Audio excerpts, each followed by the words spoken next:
this one back.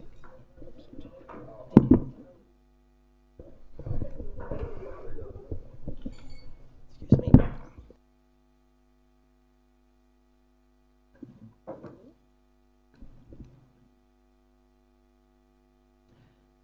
Well, good morning. Good morning, Your Worship, councillors. And welcome this morning to our final Strategy, Policy and Finance Committee meeting for this term. So, no mai hara mai. And of course, we are streaming live as well. So, to those who are watching from afar, welcome to our meeting this morning. So, please, well, of course, we know our phones get put to the side, so I don't want to labour that message. So, so welcome to you, everyone, this morning. Apologies. Now, I do have apologies from Councillor Maxwell, Councillor Stewart, and Mrs. Trumper. Any further apologies from? No? Thank you. Thank you, Councillor Donaldson. Be moved. Councillor Donaldson, second by Councillor Kent, that our apologies be accepted. All those in favour, please say aye. Thank you. Any declarations of interest this morning? Carl, thank you. Urgent items not on the agenda. Have we got any urgent items? Yes, Your Worship. Madam Chair, I have got an urgent item. It's not directly related to this meeting, but I think it's a matter of importance because it is our last committee meeting. That's right. Of Council. And if I could just allude to, it's a matter arising from the Operations and Monitoring committee meeting last week. Yes, certainly. Right. Well, thank you for allowing me. On a website last night, there was talk of a surreptitious ram through about a lakefront from Councillor Mark Gould, who says he's not a member, but you could speak to that, Councillor Gould. But I'm really concerned about the angle at which it comes, and I think for the record, because we have no more committee meetings, I'd like to seek clarification from the Chief Executive about facts around the lakefront and it running out of the full costs and why this hasn't been released 9 weeks out from the election. I'm quite perplexed about this. I'm very clear that we signed it off. I'm very aware that Councillor Gould has shown opposition. But for this to come out from a political group, I'm really concerned, and I think I would like assurance there. And on a political issue, which is not for the Chief Executive to answer, I'm also concerned that on a manifesto on the 22nd of July, there's an allegation of corruption. And I'd just like to ask the members, Councillor Kumar is a member, Councillor Gould isn't, what the RDR means about political councillor corruption, because I think that impugns all of us, and I don't accept that there has been any corruption. It can be only answered by Councillor Kumar. So there's two facts. There's the manifesto on the 22nd of July, and then there is the assertion by Councillor Gould last night that there's sort of something, you're alleging that there's something here that is not transparent. As a councillor, I've been at committee meetings where full costs have been put on the table and we've been perfectly happy about it. So I seek an answer to those two issues. Thank you. I have to say I'm in the dark on those in terms of I haven't seen them. So, yeah, thank you. I'm happy to I could read that about the lakefront. I don't think so. You don't think so? No, okay, we'll have a look at it. But I wonder if the Chief Exec could answer these concerns that there's facts haven't been reported, which implies we're keeping the truth from the public, and the real costs and plans are of high public interest, but 9 weeks out they haven't been released. I am really perplexed about that. So could the Chief Executive please answer that aspect? Thank you. I'm happy to do. Thank you. Through the chair, I think it has been repeatedly presented to councillors, the most recent in the confidential session of the O&M meeting, that the lakefront project is being built within the budget that has actually been identified. That is the brief for the project team, and that is the expectation for the project team. And I understand that John Paul Gaston actually stated exactly that to council at the last O&M meeting in the confidential session. The lakefront project is a complex project with a lot of aspects to it, and therefore it needs to be managed as a complete portfolio of work, and that work will actually be within the allocated budget. I don't believe the Chief Executive could answer, but I do want it tabled on the record that I don't like the allegation of our so-called corruption impugns councillors' reputation. Yeah. And I feel very strongly about that being on the public record, on a manifesto. I don't know if other councillors have a view. Councillor Donaldson, thank you. Thank you, Madam Chair.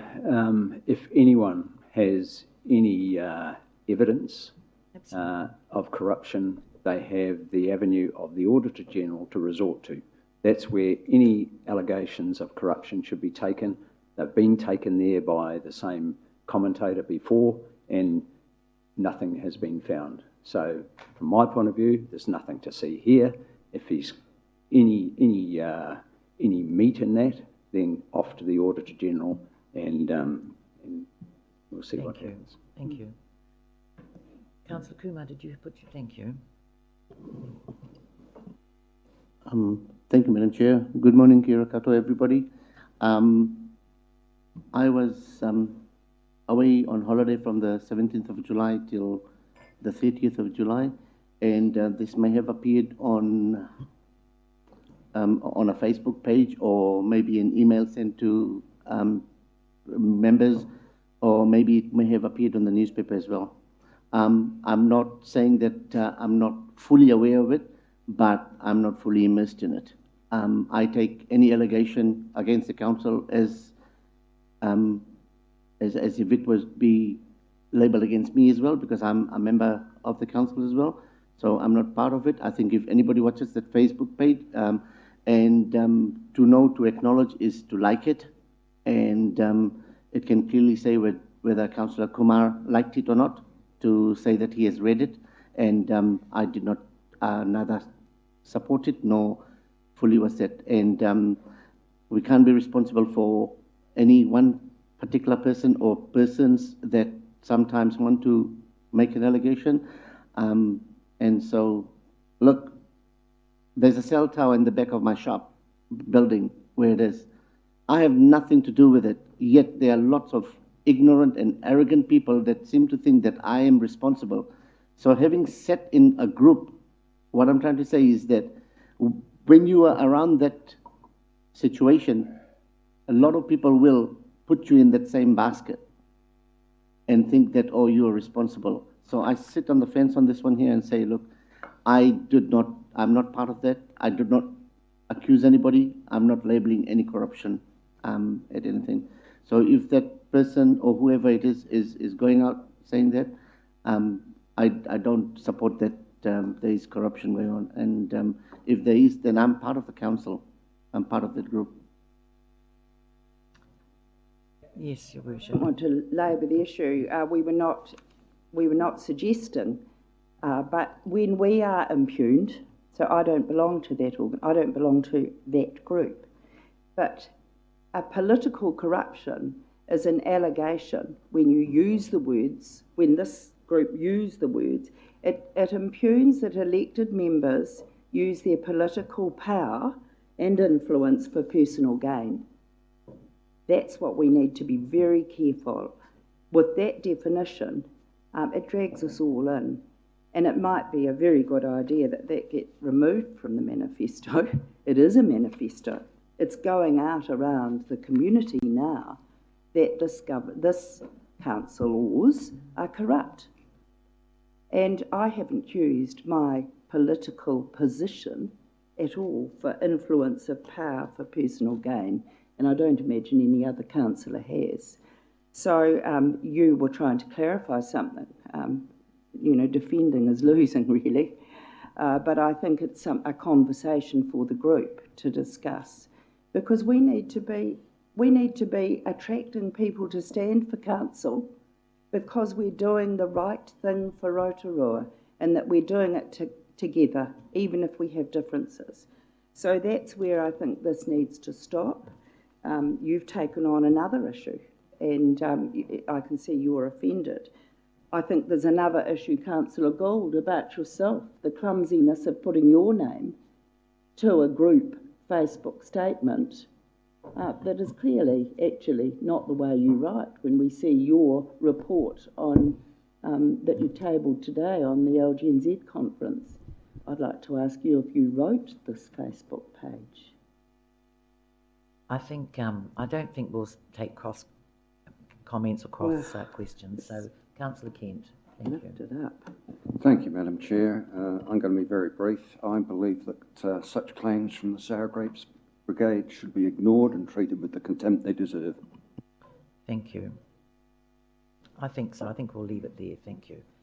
Councillor Gould, did you have a urgent item? Thank you. You're going to respond. Thank you. The item was mentioned last Thursday's meeting in a public document. It mentioned stages 1 and 1A. All that I wanted was for the details of stages 1 and 1A to be made public as to what the tender of those particular parts were for the lakefront. I did not want the name of the winning tender, or did not want the name of the amount being published, because that was confidential. I was working on public information as of last Thursday. The key word was refine the tender, and that's what probably needed to be answered. Now, well, Councillor Gould, usually if there's an issue and we think, oh, I want something clarified, then we'll either come back to this to our chief executive, or we'll raise it in a committee. But from what I gather, you go out there and put it out on Facebook or wherever it is, I don't know, and it's not a good look. It's not a good look. So I did see the senior to financial officer last Thursday about that comment, Madam Chair. Mm. So you're happy to operate that way? Is that after the meeting? It's not. A question now, please. Yes, I think so, and then we can move on. Thank you. With this being our last committee meeting, yes, and we've got our final full council meeting on the 22nd of August, is the Chief Executive's review going to be signed off on the 22nd of August? Yes, yes, yes, it will be. Thank you. Right, thank you. Now, no further items for... Thank you, so we can move on. Confirmation of the minutes. Can I have a mover and a seconder, please, that the minutes of the Strategy, Policy and Finance Committee meeting held on the 11th of July be approved? Can I have a mover? Thank you, Councillor Kent. Thank you, Mr. Thomas. So are there any changes, corrections to those? Otherwise, I'll put that motion. Oh, yes, thank you. One question, really, just in terms of the rates remission piece of work that was done last meeting. Unfortunately, I wasn't present at the meeting, so I'm not sure if this is the right place to do that, but I wondered around the report that's going to be provided to whatever the working committee is going to look like. Mm-hmm. Can there be a supplementary or complementary report beside that that looks in detail at the benefit or the benefit analysis to Te Arawa in terms of that piece of work that's being done? And I've just been told this is not the place to ask, but I'm going to chuck it out there anyway because it's my last meeting. Is that I would really like to see Te Tatou have a member, doesn't have to be a board member, but elect a member person to the working committee that will then receive any staff reports to make recommendations to full council later, or to council later in the next term regarding the proposal. The rates. So two things, yeah. Thank you. I'll probably ask our Chief Executive to respond to that one. Thank you. Can I just clarify first off, are you talking about the discussion with the inner city? Look, I think, can I just clarify? I think there's actually some confusion around what it is that's actually being intended. Excuse me. The, the, the concept that was actually put forward was actually seeking or asking the question, are rates, is the increase in rating a barrier to development of buildings in the inner city? So when a developer looks to undertake development and completes that development, that will result in an increase in rating level because of the capital valuation increase. So what the proposal is that we obviously put to council, do you wish to consider this as an option? And so the work that is subsequently being done is not a formal working group as such, but in fact some merely just consultation with landowners and developers in the inner city in order to ground truth, if you like, the reality as to how much difference would a different approach to rating take with regards to potential development in the inner city. It's by no means, I don't think you could consider it a formalised working group that we're establishing around this that will report back to council. It's simply a piece of work that council staff will undertake with landowners and developers in the inner city to establish and ground truth whether or not a rates remission approach could actually encourage development in the inner city that otherwise would not actually happen. Thank you. Kia ora, just through you, Madam Chair, just like to respond. And thank you for that clarification, Jeff. I think I still would like to see a supplementary report or something in that report, that piece of work that does look at the advantages to Te Aroha as developers. So considering that Pukeroa Ruawhata are the biggest ratepayers in the city, in the district, that the many trusts, Te Aroha trusts and PSGs that are in a form of, have the ability to now develop and are interested in development, I think it would be still prudent to have some sort of, even if it's just a comment within that report that shows what is the benefit to Te Aroha as the long-term players here in the city, as partners in the Fenton Agreement. So based on those issues, or those sort of real quite crucial milestones in terms of the development of the city, I think it would be not an unfair thing to ask for, just in terms of a snapshot, particularly from Te Amorangi and so from Gina Rangi and whānau here in council. Kia ora. Yeah, thank you, Ms Mohi, thank you, because I certainly know that they will be very much be consulted with and a part of the whole going forward. Through the Chair, I think you've just said exactly what I was going to say. There are a number of Te Aroha entities at the moment that are contemplating development in the inner city, and they'll certainly be canvassed in the piece of work we're talking about. Thank you for that. Mr Thomas, thank you. Thank you, Madam Chair. Look, I've just realised that I wasn't actually present at the last SPNF. I watched it online, so the minutes look very familiar to me, but thank you. You might want to choose a different seconder. Thank you, I will. I'll have Councillor Donaldson. Is that all right? Thank you very much. Right, so I'll just put that then, because no further comments on our minutes. Thank you. I'll put the motion that the minutes of the Strategy, Policy and Finance Committee meeting held on the 11th of July be confirmed as a true and correct record. All those in favour, please say aye. Contrary, thank you. Carried, thank you. Report back on the LG Local Government New Zealand Conference on the 7th to the 9th of July. And there were a number of councillors, including myself, that attended. And you can see that they're in page 10.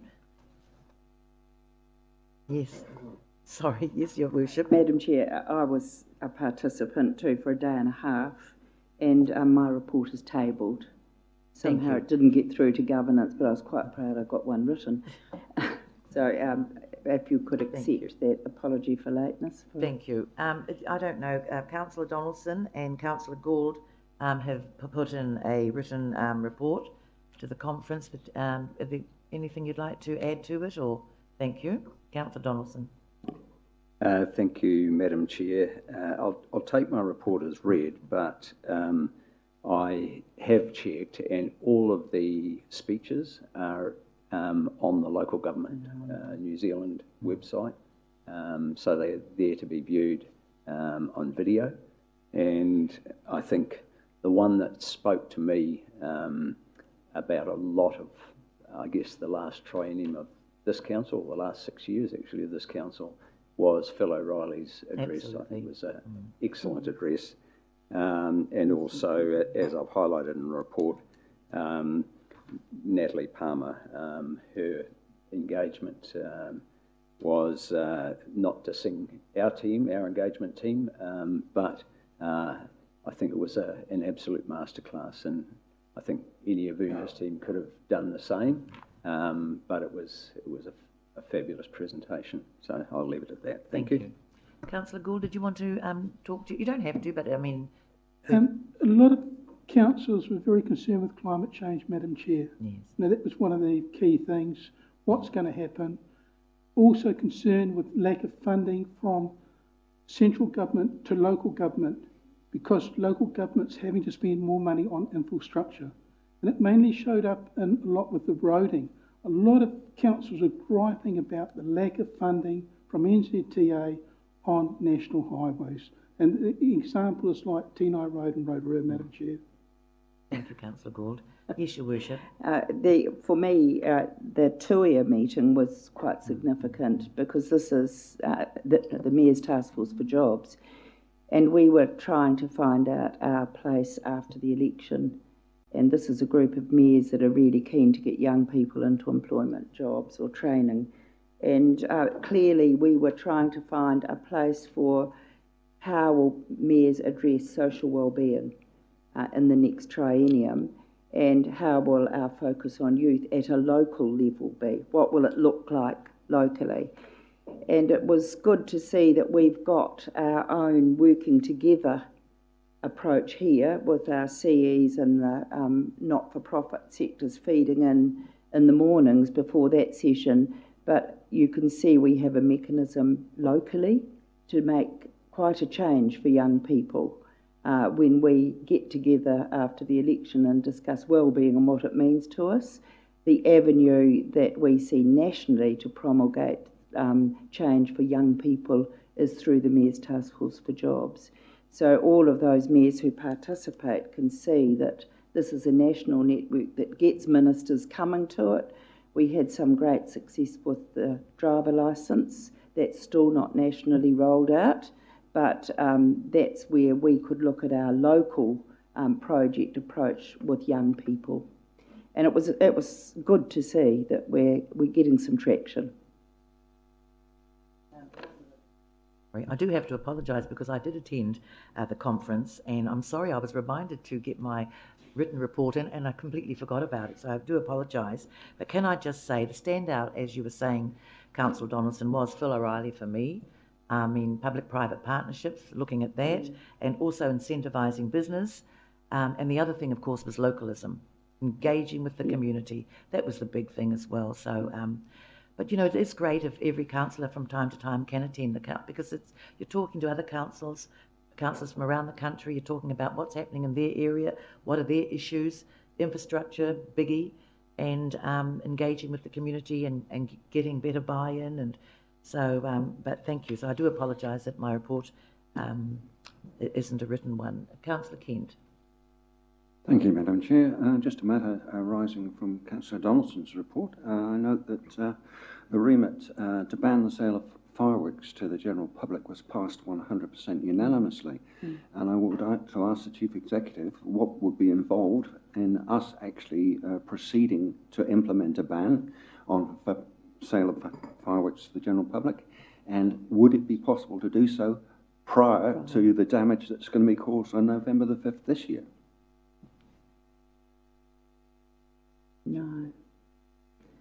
I think the short answer is no. It wouldn't be possible to fast track any type of vital reform in that sort of speed.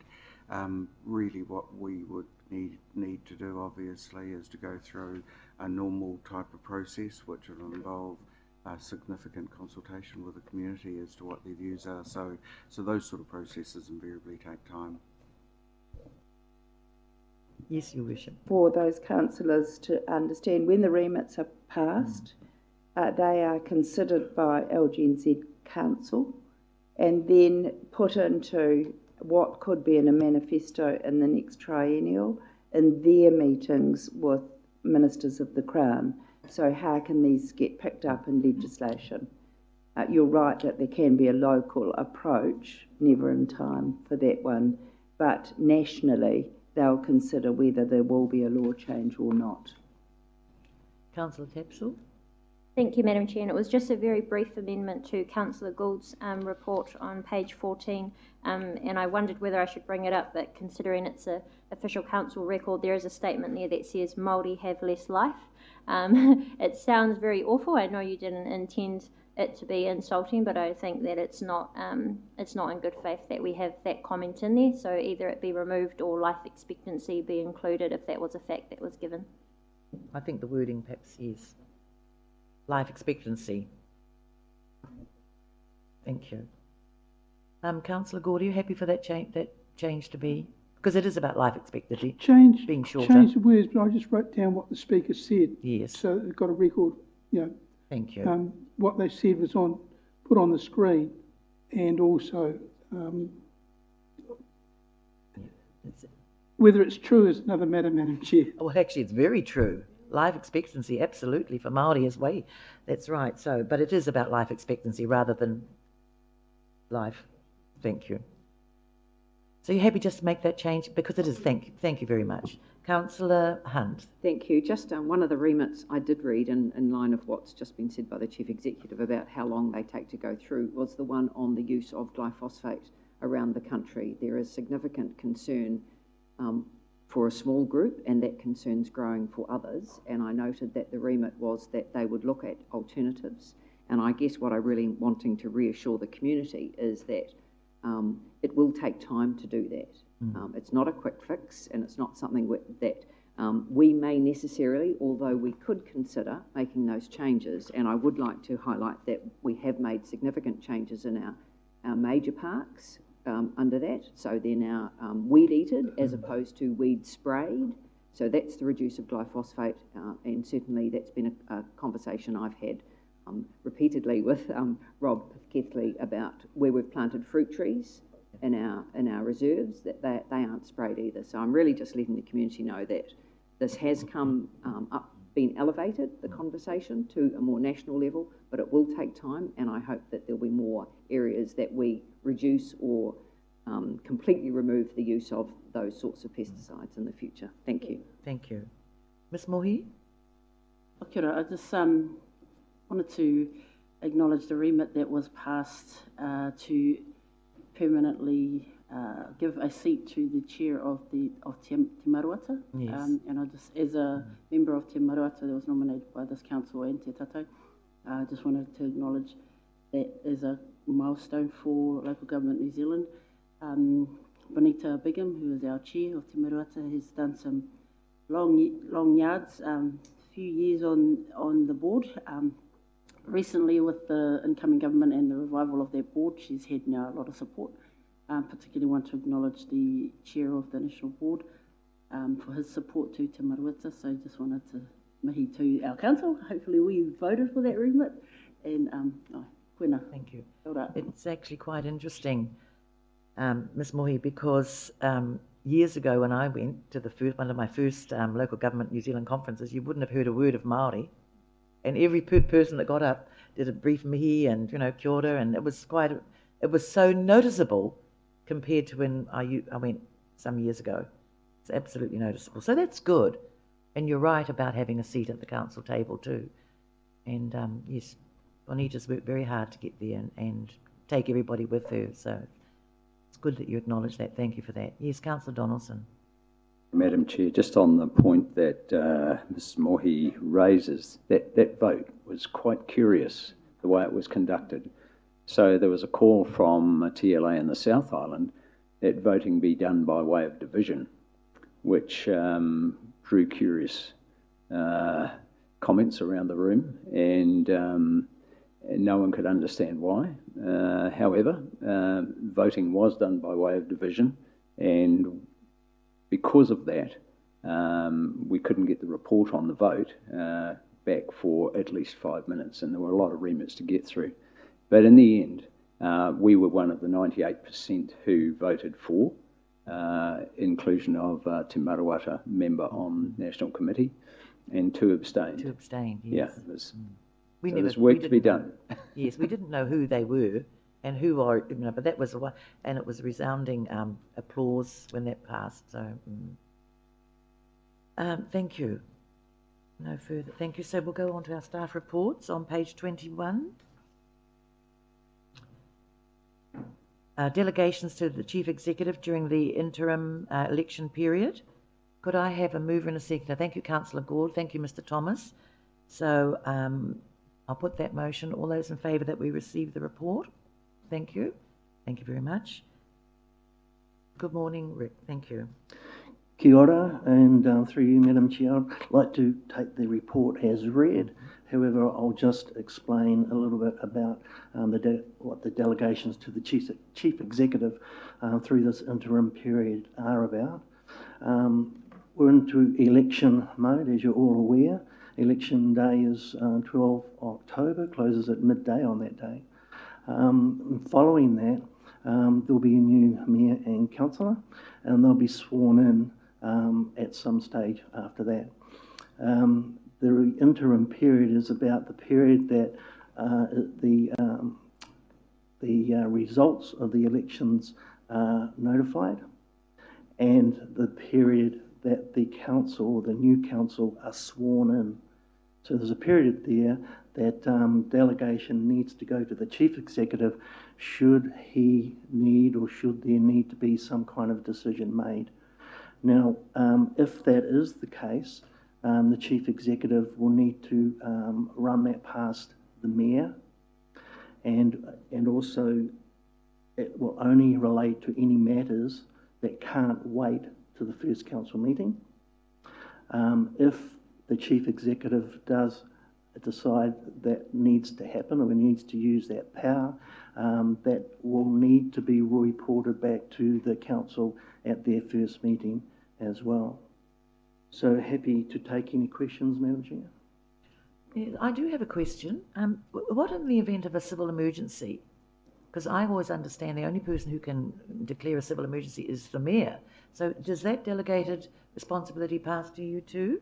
Is that the case? Exactly, and I think that's really one of the major areas that this delegation to the CE through that period would cover. Yeah. Thank you. Councillor Gould. Thank you, Madam Chair. Thank you, Rick, for your report. If an event happened where there was a recount, does that mean this policy stays in place until the recount is confirmed? Yes, indeed. It's the actual confirmation of the election. Yeah. Thank you. Councillor Kent. Thank you, Madam Chair. This is standard each election period. I'm quite happy to move 2 and 3. Thank you. Thank you, Councillor Hunt. Thank you. Any further discussion? Yes, Councillor Donaldson. Thank you, Madam Chair. Look, I'm delighted that Councillor Gould moved to receive this report, and I assume he supports the delegation to the Chief Executive.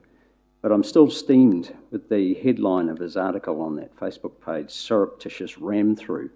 And we have delegated to the Chief Executive the job of the lakefront tender. So I hope that headline is taken back by the member, because I have confidence that it's not a surreptitious ram through, and I have confidence in our Chief Executive, so I'm happy to support. So we have a mover and a seconder. I'll read them. I'll read 2 and 3. I'll read them out. Thank you.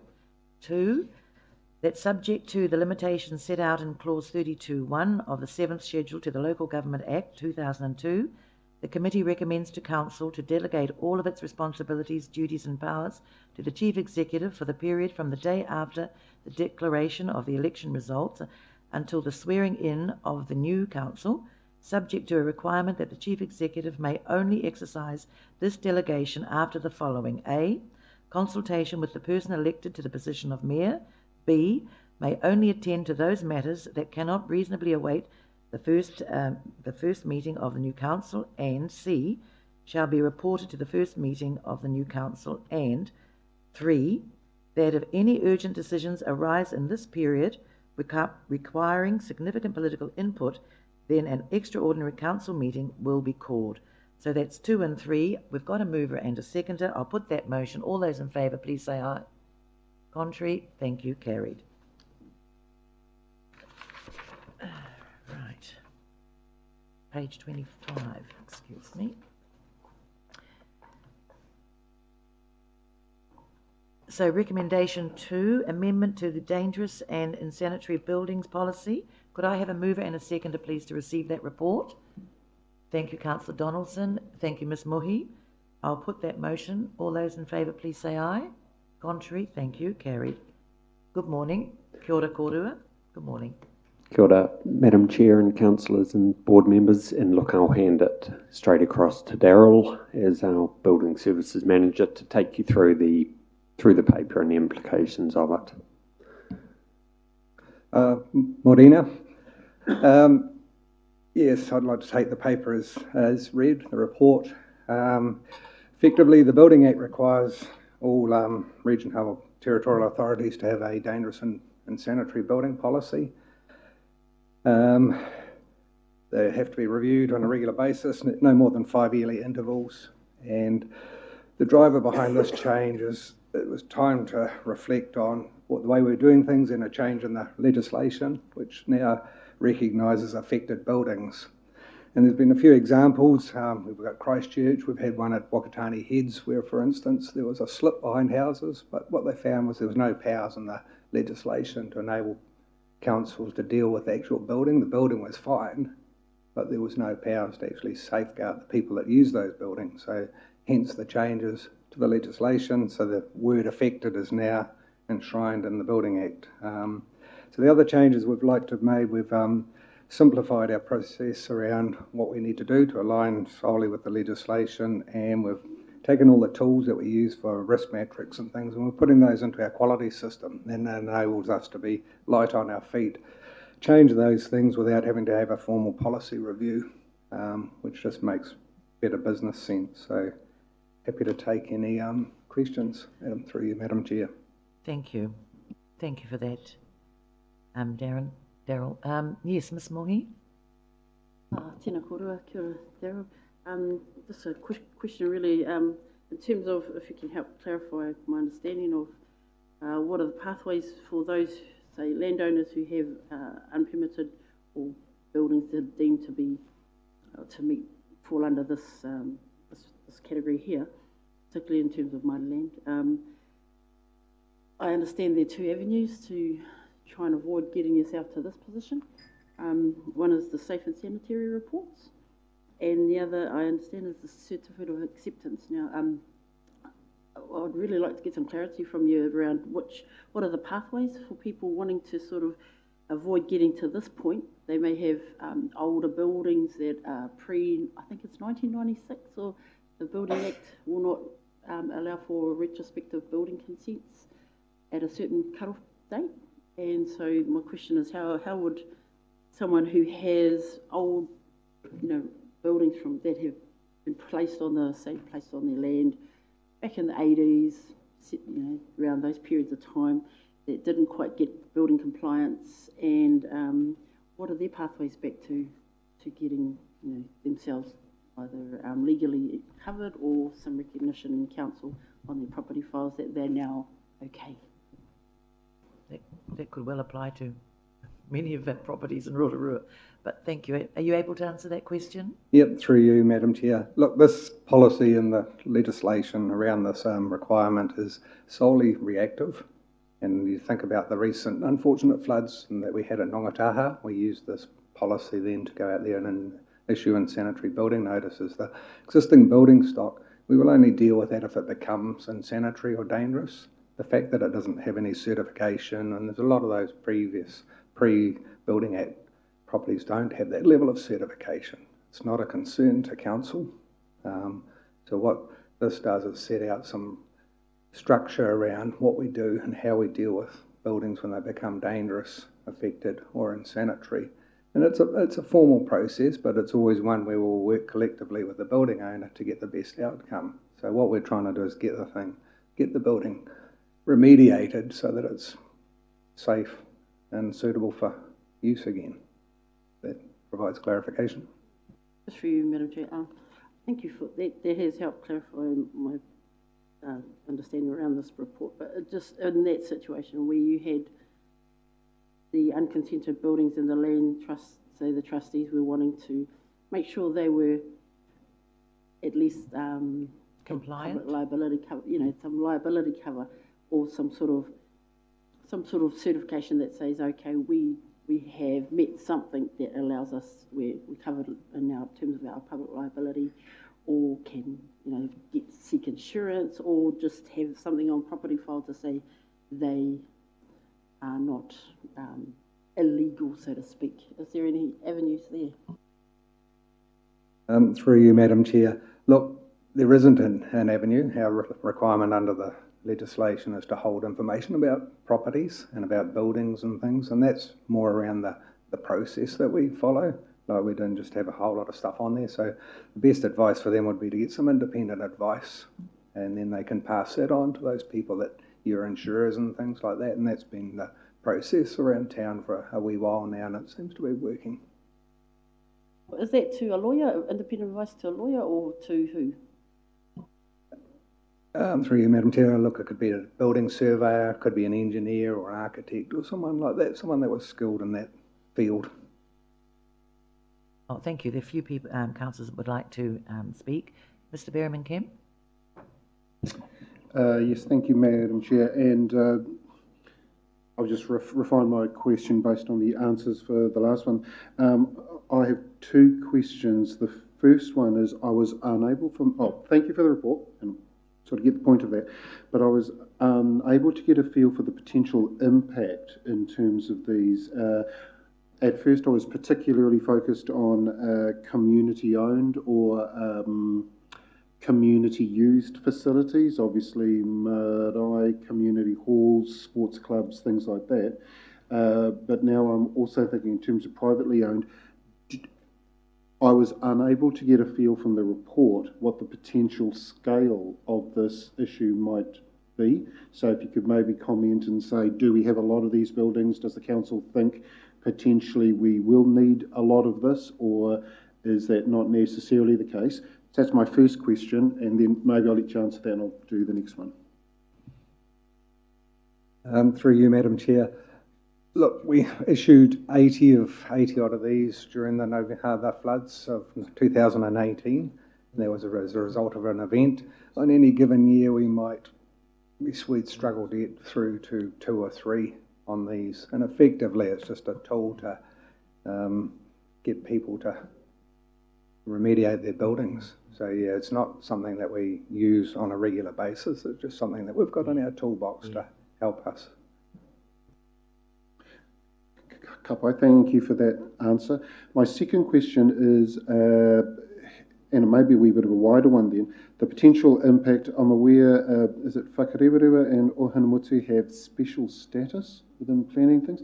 What is the potential impact in terms of, I guess, what you would call heritage or historical places or things? Because we have a number of those in town where, if you have an old building sitting on top of an ngāwhā, I guess that there is a degree of risk. But there was nothing in the report that gave me any idea of the scope of that too. So I'm wondering if you can answer that. Yep, look, through you, Madam Chair. Look, we don't go looking for problems. We will be reactive, and that's tend to be how we deal with these things. So we understand how they live in the village and things. I've been there through myself and seen all that, but they've lived like that for many, many years. So unless someone came up and said, look, we believe this building's dangerous or unsanitary in some respect, well, then we would have an obligation to go and do due diligence. So, and there is a requirement in the legislation, and it's reflected in the policy, to look at heritage and cultural buildings and things. We take all that into effect, take the relevant advice from our own staff, and before we will actually take it to the next step. Thank you. Councillor Gould and Councillor Kent. Very much for your report. Question, when a building is marked from council that it's dangerous and it requires assistance, the building owner has a recourse, and if he lodges a complaint or lodges an appeal process, how long does that appeal process go for, or does it go through the court system, or is it dealt with at council level? Through you, Madam Chair. Look, the complaints process, I guess, in the first instance, will always be a negotiation, sit down, try and see whether we can get some common ground. The owner and the recipient of any dangerous or unsanitary building has a recourse through the Department of Ministry of Business, Innovation and Employment to seek a determination on any decision that council has made. That takes 60 odd days.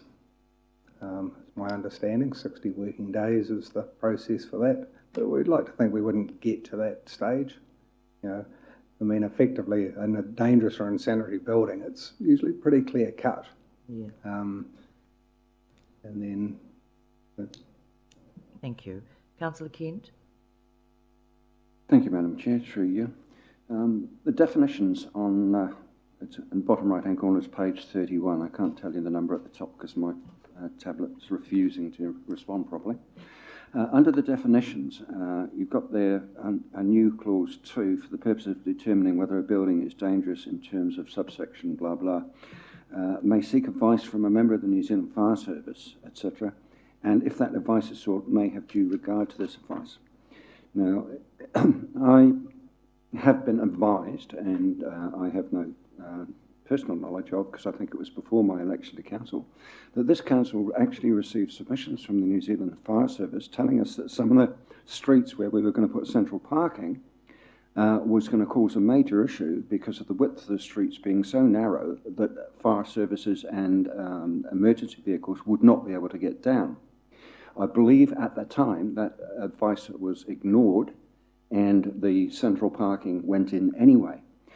With the clause that you've got here, could this mean that the fire service could actually tell us we can't get a vehicle down that street, therefore all the buildings in that street are now therefore to be deemed dangerous? Through you, Madam Chair. So that, yeah, this section in the meanings obviously is straight out of the Building Act. So effectively the policy deals with buildings, and I don't know whether there's drawing a long bow to get it to the point where they can't get vehicular access. I know that it's a requirement on private land that you must have vehicular access, but I'm not familiar with the rules around public thoroughfares and things like that. But effectively, this is around the safety of the people rather than the firefighting facilities. So when we seek advice from the New Zealand Fire Service, it's usually around the means of escape or lack of means of escape, could be change of use, lack of fire ratings and things like that. So it's not actually about firefighting itself, but it's around the safety of the people that are in the buildings and getting them out in a timely manner. But if the fire service wasn't able to actually get down a street because it was too narrow, then you would be placing those people in danger if there was a fire, wouldn't you? Through you, Madam Chair, the likelihood of the people, well, the idea of the Building Act is the people will be out long before the fire service arrive. You know, there's a time period where they've got to escape a building. So the expectation is they'll be out within a couple of minutes. So the fire service getting there is solely around, yes, there may be people trapped, but unfortunately, I would like to think there wouldn't be in the scope of the buildings that we've got in town here, but effectively what they're there to do is save other property. Stavros, would you like to make any comment there, or you've heard the conversation? Thank you, Madam Chair. Just very briefly, and responding to Councillor Kent's inquiry, I think it should be noted that it is a standard engineering practice when designing the public road corridors or accessways to adhere to minimum widths. I would find it extremely unlikely that the Council will ever consent or agree to install any facilities on a public road that would not meet those minimum standards. Thank you. Councillor Kumar, then Mr. Thomas. Thank you, Madam Chair. Thank you, Daryl. Daryl, I'm particularly wanting to know just how we engage in, after the Christchurch earthquake, there were lots of buildings that had their soffits severely damaged and they came down. And I, having a walk around the city and quite a few of the suburbs, noticed that in heavy downpour and all, a lot of the soffits, especially on the under, have rotted or are seeping quite a lot of water. We have quite a few buildings in Tutenikai Street as well. They're probably not deemed dangerous or insanitary because they've never been identified as such, but in a heavy deluge you can see just how much water is coming through. Is it just probably because the plumbing works require updating and drainage, or is it because they have, under probably the earthquake regulation, the building owner has 25 years to fix that problem, but it is deteriorating to the stage that it may not be insanitary but dangerous? Because having looked at one particular problem in Renoff Street, I think a couple of years ago, they had to do the whole of the soffit and change it to a much lighter fiber light material. And same at between the corner of corner of Melfroy and Fenton Street, where Opie's seafood place is, they had to do that whole work as well, because that was quite a dangerous one. So we've got quite a few of those underlying in Rotorua. Do they need to be addressed under this, or as the building gets sold, or if the problem is identified, are we waiting for an earthquake for them to come down, or? I hope not. So, a couple of questions in amongst that lot. So, effectively, if we're going to classify a building as dangerous or insanitary, we need a burden of proof. And what you've just explained there, we would be interested in dealing with that. In the first instance, there's a complaint. So effectively, we'd be going back to the owner and say, look, there's water coming through there. What's it doing to the underlying structure that we can't see? And that's the danger. You know, it could be rotting away at the timber or the steel work and things. So we would put the onus back on the owner then to go off and get some independent advice, usually from a structural engineer. And then the outcome of that then usually triggers whether we're in this policy into here, or whether we can use the notice to fix, which is another formal process to get this done. But typically, if it was an immediate danger, then you would end up maybe using this policy in that instance. In terms of the remedial work, yeah, those other two there, when they put the lightweight canopies on, that would have been a reflection of the building methodology of back in the time, and putting something lighter on was just made good structural sense. Thank you. Mr. Thomas? Then Councillor Donaldson. Thank you, Madam Chair. Look, I just have a sort of question or comment on an item, and I'm just cutting to the clean copy because I got a bit confused with all the crossed out parts. So on page 43 under section 6, taking action on dangerous, affected or unsanitary buildings, and I'm actually looking at section 6.2b, and 6.2 is if the building is found to be dangerous, affected or unsanitary, the council will. And bullet point B there is, give copies of the notice to the building owner, occupier and every person who has an interest in the land or is claiming an interest in the land.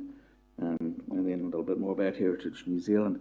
Look, I just look at that and I think back to not necessarily the floods last year, but a couple of instances where we've used the insanitary and dangerous buildings on a couple of those occasions previously, and had great difficulty in getting hold of owners and multiple owners in different cities.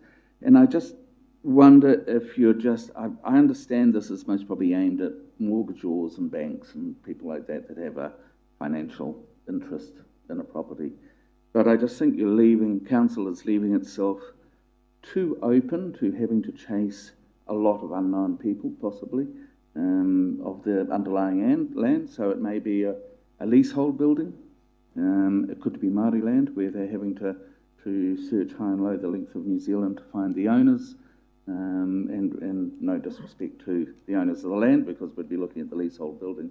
So I just think that's a bit loose. I just wonder about your comment on that. Thank you. Through you, Madam Chair. Look, that's taken verbatim out of the Building Act, that section there. So that's our obligation once we issue a notice, so that everyone's got a right to some natural justice and things there. So it does become problematic, but we've got some good resource in here, and I can mind naming Ben Manley is a good one to deal with when we have multiple owned land and things. So we do try and take a pragmatic stance. We realise we can't meet this 100%, but we do the best we can with the information that we hold. But it is mainly around banks and those that have an interest. And then the same thing, once we withdraw a notice, well, then they get notification that we've done likewise. Thank you. Finally, thank you, Councillor Donaldson. Thank you, Madam Chair. Just a little bit of pedantry here, but I think this is probably a policy that was implemented when the mud pool erupted at the end of Fraud Street in Whakarewa recently. So that's probably a clear example of the application of this policy when the mud pool erupted. But I'm just wanting to quickly focus on page 42, the definitions, the same one Councillor Kent spoke to. So meaning of dangerous building, 2A, we've got singular and plural mixed up there in that one sentence. So I would suggest it should be advice from members of the New Zealand Fire Service who have, or a member who has. But so, Madam Chair, I'm happy to move point 2 with the addition of with minor edits. Thank you very much. Thank you, Councillor Kent. So it's been moved and seconded. So thank you for that discussion. I'll just that the committee recommends to Council that the dangerous, affected and insanitary building policy be approved for public consultation under Section 83 of the Local Government Act 2002. It's been moved and seconded. I'll put that. I thought it was second. Yes, Councillor Kent did. Thank you. Thank you. So it's been moved and seconded. I'll put that motion. All those in favour, please say aye. Contrary, thank you. Carried. Recommendation 3, which is on page 45. Thank you, Your Worship. That the report, lease extension for Fire and Emergency New Zealand, 1 Acacia Bay, be received. Were you moving 1 and 2, Your Worship? Thank you. Were you, thank you. Did you want to move second as well? Move 1 and 2? Thank you, thank you. Well, I'll put the motion first that we receive the report. All those in favour, please say aye. Contrary, thank you. Carried. Good morning, Rob. Thank you. Thank you, Madam Chair, and kia ora koutou, everybody. Hopefully this report's fairly self-explanatory. If I just take a couple of minutes to give a verbal summary.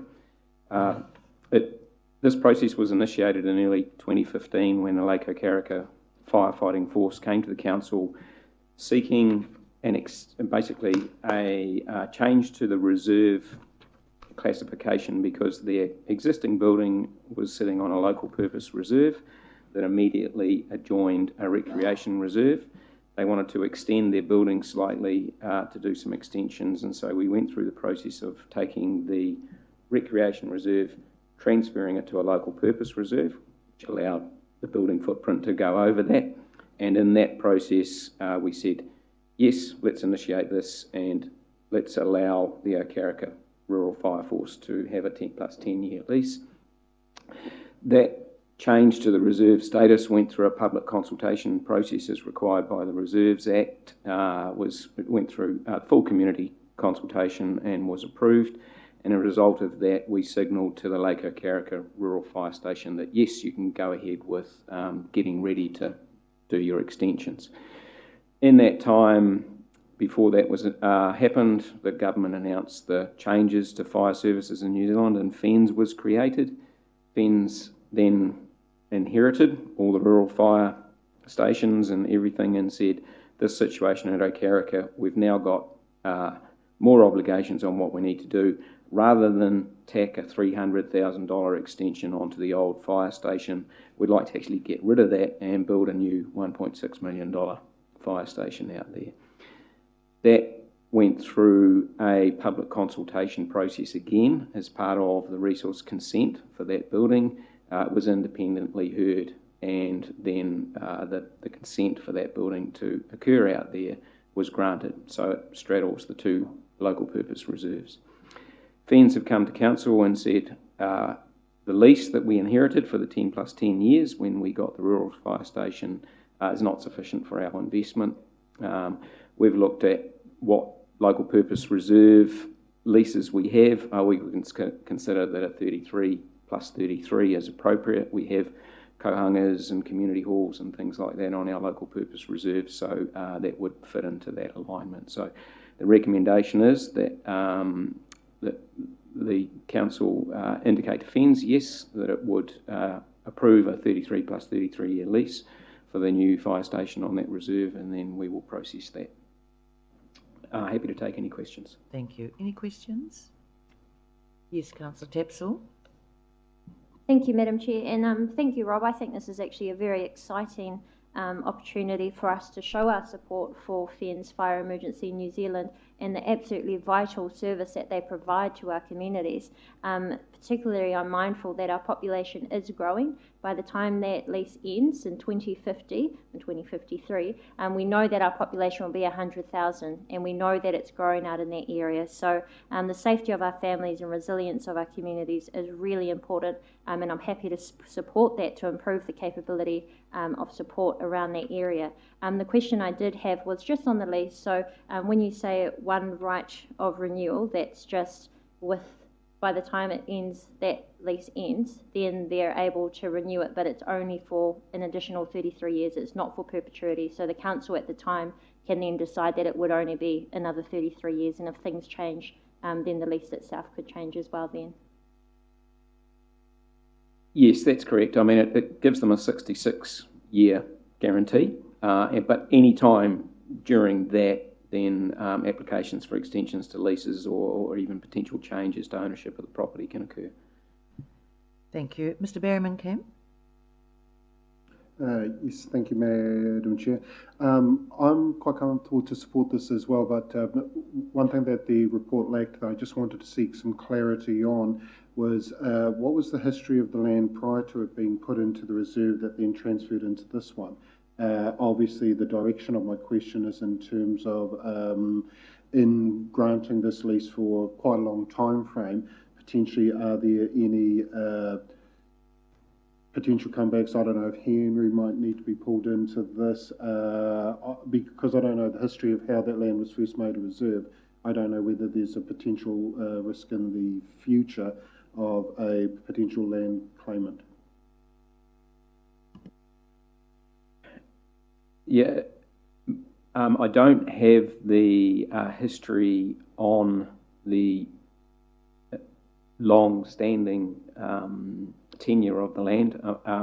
Given the size of the blocks, it's very typical of a subdivision set off, and so there's two reserves: a local purpose reserve and what was a recreation reserve, which has now become a local purpose reserve.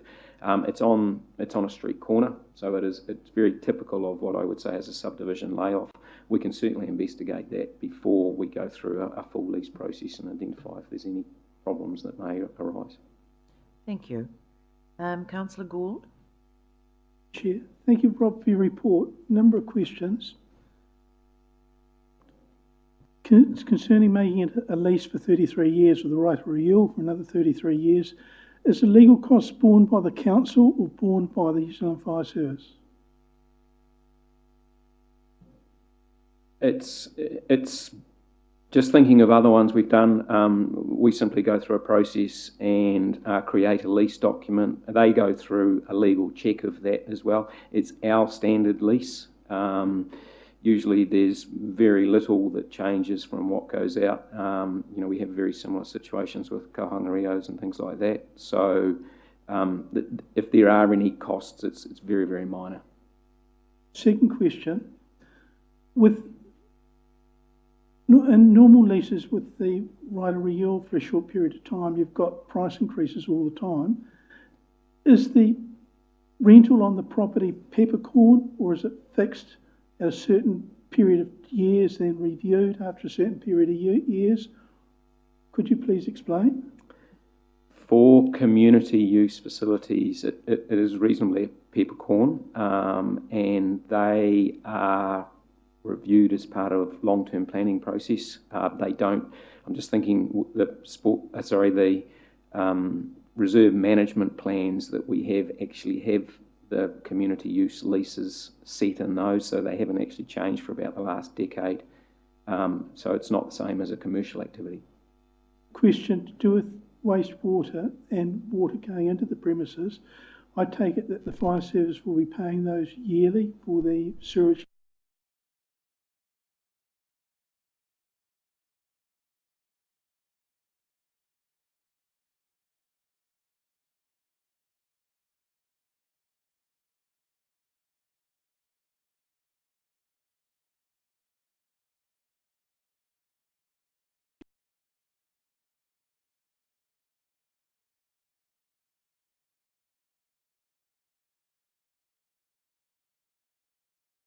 Has been one of our most innovative fire stations.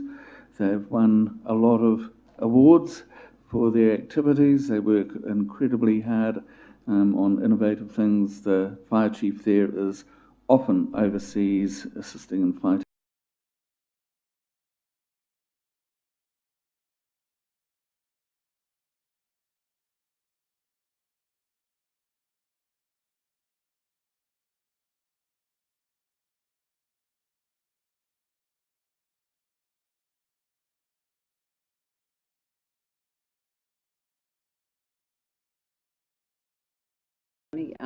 Standing in for the mayor, and you couldn't have seen a happier community out there. They've worked really hard. This is a big step up, and the fact that they went from just fixing up an old tired building with no restrooms and nowhere for the. If the truck was in the old shed, then there wasn't room for anybody else. So if they had a meeting, they had to move the truck out. Now they're actually going to have a space that will be warm, dry, suitable for the sort of work that they do now and the sort of work that they're going to be doing in the future. This is a great asset for our community, and again, a community grassroots organisation that is now being recognised for the professional way that they manage, and they've been given the status that they well deserve. So this is a really good thing, and I really look forward to seeing that the building being opened and used in that community. So well done to everybody, and well done to Rob and those that have worked with it. So thank you. Thank you. Look, I thank you for the discussion. Did you have a final point, Mr. Thomas? Yes, look, I just meant to add also that I congratulate FENS for continuing to invest and enhance the fire services in our rural and lakeside communities, where that amalgamation of organisations could have seen things centralised, and instead, not just at this site, but at all our lakeside and rural fire stations, they're putting more effort in. Thank you. Thank you. Now, sorry, Your Worship.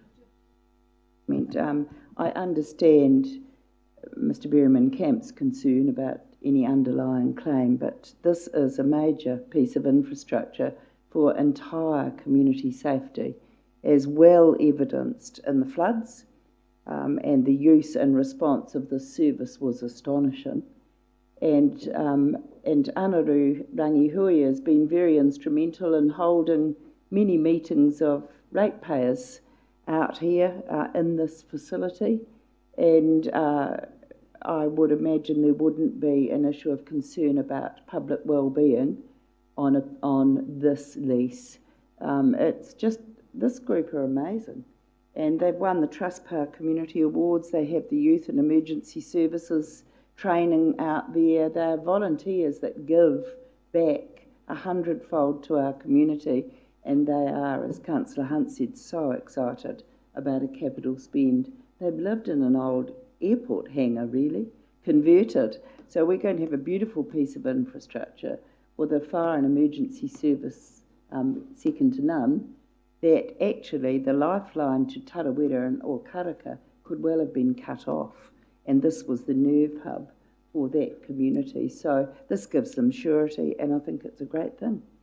Thank you.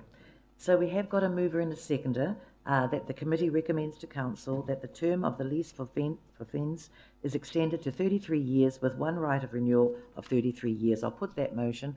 All those in favour, please say aye. Aye. Contrary, thank you, carried. I'd like to have now a mover and a seconder that we go into confidential. Thank you, Councillor Hunt. Oh, sorry. Just before we do that, take this moment to thank the RMA Policy Committee. It's the only opportunity that we've got both members here, and particularly, obviously, Mrs. Mulkey and Councillor Kent. This is the first opportunity to use the rolling review that came in after we did the big district plan, and I really want to acknowledge the work of Kate Darm and Kim Smith as well, the staff that have prepared this. I believe it has served our council well, and it's an enormous amount of work, and I just wanted to publicly acknowledge the opportunity while I had both of my colleagues at the table. It has been a great pleasure to chair that.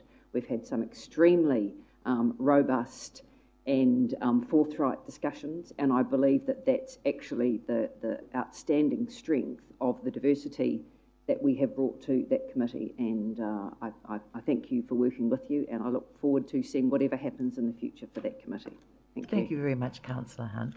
Mr. Thomas?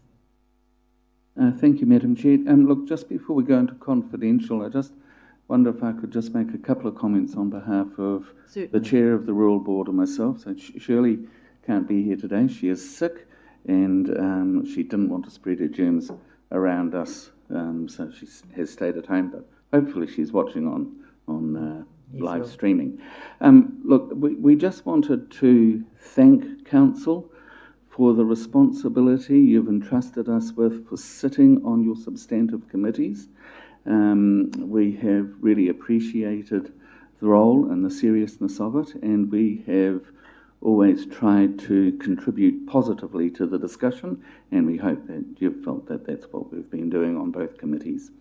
I'd also just like to thank on behalf of both of us our departing councillors, Charles and Karen. Charles came late to believing in community boards, I think it's safe to say, but then he was part of the electoral review that recommended the rural board, and since his epiphany of the importance of boards, he has been a strong and stalwart supporter. I know he's given Shirley especially a lot of support in the rural areas, and I do remember before we had the community boards, he was a very active ward councillor around the lakes.